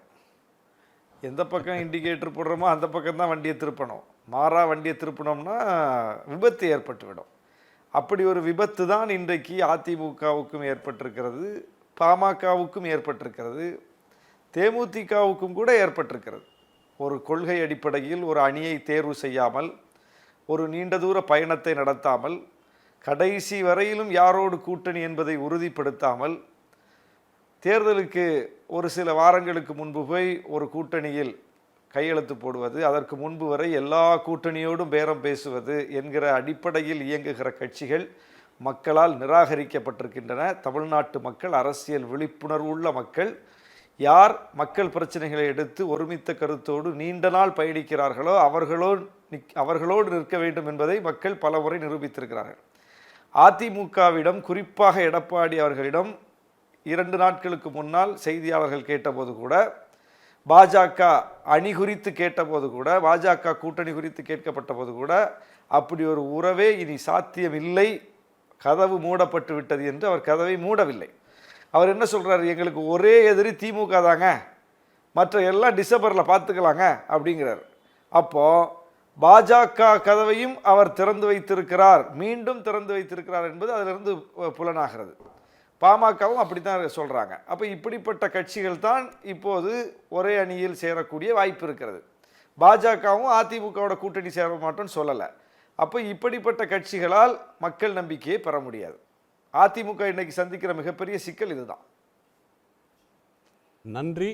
திரு இன்றைய அதிமுக தீர்மானத்தை பாஜகவும் புறக்கணித்துக்கிட்டு, அதிமுகவை எடப்பாடி எங்களுக்கு முக்கியமானவர்கள் தான் காட்டுறாங்க அசாண்டேட்டு, பாமகவும் புறக்கணிச்சது. ஆனால் என்னோட ஆசையை சொல்லலை, எனக்கு பிடிக்குதோ பிடிக்கலையோ, என்னோட கணிப்பு விக்கிரவாண்டி களத்தை விட்டு ஓடிய எடப்பாடி பழனிசாமிக்கு அங்கே ஏற்பட்ட பாமக, பிசிக, இன்க்ளூசிவ் டிஎம்கே அந்த போலரைசேஷனுக்கு பிறகு பாமக தான் மிக முக்கியமான கட்சி. அந்த பாமக அவங்களுக்கு எதிர்க்கட்சி தலைவராவதுக்கும் 2 இடத்தை காப்பாற்றுவதற்கும் பாமக தான் தேவை என்ற அடிப்படையில் அவரோட கூட்டணியாக இருந்து 2024 உதவிய தேமுதிகவே அவர் சினப் பண்ணி பேசக்கூடிய அளவுக்கு பேசினாருன்னா அவருக்கு பாஜக அல்ல பாமக தான் எடப்பாடி பழனிசாமிக்கு மிக மிக தேவையான கட்சிங்கிறது தான் உண்மை. என்னோட டேட்டாவும் என்னோட கணிப்பும் அதுதான், ஆசை அல்லங்கிறத சகோதரர் என்னோட நண்பர் பிரியனுக்கு சொல்லிக்கிறேன். திரு சீனிவாசன். அதாவது மாண்புமிகு உறுப்பினர் அண்ணன் ஷானவாஸுக்கு தான் சொல்லணும். என்னென்னா நான் கூட்டணிக்காக அதிமுக காத்திருக்கலைங்கிறதுக்கு தான் இண்டிகேட்டர் அந்த விஷயத்தை சொன்னேன். ஒன்று. ரெண்டாவது, இந்த பிரித்தாளு சூழ்ச்சிங்கிறது பாஜகவோ மற்ற கட்சிகளோ இல்லை, முழுக்க முழுக்க தமிழ்நாட்டு அரசியலில் திமுக தான் பண்ணுது. இப்போ மாண்புமிகு எங்களுடைய அதிமுகவுடைய முன்னோடி அண்ணன் செங்கோட்டையனுக்கு யாரை கேட்டு திமுக அரசு பாதுகாப்புன்ற பேரில் காவல்துறையை கொண்டு போய் நிறுத்தினுச்சு? ஏதாவது கட்சிக்குள்ள ஒரு உடைச்சிடலாம், ஆதாயம் தேடலாங்கிற அடிப்படையில் திமுக எடுக்கிற அந்த சதி திட்டங்கள் தான் இருக்குதே தவிர வேற எந்த கட்சியும் இல்லை. அதிமுக அத்தனை சதியும் முறியடிக்கும். அதிமுக உடைக்கலாம்னு நினைச்சு பார்க்குறவங்களுக்கு மூக்கு உடைப்படுங்கிறது அதிமுகவுடைய நிலைப்பாடு. அதனால கூட்டணி யாரோட சேரணும், எப்படி திமுகவை வீழ்த்தணுங்கிற தந்திரம் அதிமுகவுக்கு தெரியும். அது 26ல் நிச்சயம் பிரதிபலிக்கும். மக்கள் கருத்து கண்டிப்பு மாதிரி தான் இது உட்கட்சி பிரச்சனையை மூடி மறைப்பதற்காக கொண்டு வரப்பட்ட ஒரு தீர்மானமாக இருந்தால் கூட, ஒரு முன்மொழிவாக இருந்தால் கூட, ஆனால் தன் பின்னாடி தன் கட்சிக்காரன் இருக்கிறாங்களான்னு ஒரு சுய பரிசோதனை செஞ்சுக்கிறதுக்காக இன்றைக்கி சட்டமன்ற நடவடிக்கையும் நேரத்தையும் எடுத்துக்கிட்டாருன்னு தான் நான் சொல்ல முடியும். தவிர இது சபாநாயகர் மீதான நம்பிக்கையில்லா தீர்மானம் கிடையாது. எடப்பாடி பழனிசாமி மீது அவங்க கட்சி உறுப்பினர் நம்பிக்கை வைத்திருக்கிறாரா என்பதற்கான தீர்மானம் தான் நாங்கள் பார்க்குறோம். நன்றி. திரு பிரியன். இல்லை, அந்த அடிப்படையில் பரந்தாமன் சார் சொன்ன அந்த அடிப்படையில் பார்க்கும்பொழுது எடப்பாடியோட தலைமை, அந்த தலைமையில் எப்படிப்பட்ட கூட்டணி அமையும், அது எதிர்காலத்தில் விண்வெளுமா பண்ணாதா போன்ற விஷயங்களையும் சேர்த்து தான் நம்ம டிஸ்கஸ் பண்ண வேண்டியதாக இருக்குது. வெறும் இந்த நோ கான்ஃபிடன்ஸ் மோஷன் மட்டும் இல்லை, இதோட கான்சிக்வன்சஸை நம்ம பார்க்கும்பொழுது எடப்பாடி அவர்கள் தன் பின்னாடி இருக்கிற கட்சி, தனக்கு பின்னாடி கட்சி இருக்கிறதா என்பது சோதித்து பார்ப்பதற்காக ஒரு விஷயத்தை கையில் எடுத்திருக்கலாம் என்கிற ஒரு பேச்சும் இருக்கிறத நம்ம பார்க்குறோம். ஸோ கட்சி தற்சமயத்துக்கு அவர் பின்னாடி தான் இருக்கு. ஆனால் எடப்பாடி மேலே எல்லாரும் நம்பிக்கையோடு இருக்காங்களான்னா வேறு வழி இல்லாமல் நம்பிக்கையோடு இருக்காங்க. அவர் மேலே பலவிதமான அதிருப்திகளை கட்சியில் இருக்குது. அவர் தன்னை திருத்திக் கொள்வார் என்று செங்கோட்டையன் எதிர்பார்க்கிறார். எப்போ திருத்திக் கொள்ள போகிறார் நமக்கு தெரியாது. இருந்தாலுமே இந்த 26 தேர்தல் வரதுனால பெரிய அளவுக்கு பிளவுகளெல்லாம் கொண்டு வர வேண்டாம்னு பல பேர் நினைக்கிறாங்க. ஆனால் கசப்போடு அந்த கட்சியில் தொடர்கிறார்கள் என்பதுதான் உண்மை. நன்றி. உங்கள் எல்லோருக்கும் நன்றி. மீண்டும் சந்திப்போம். இது கேள்விக்களம், மக்களின் மேடை.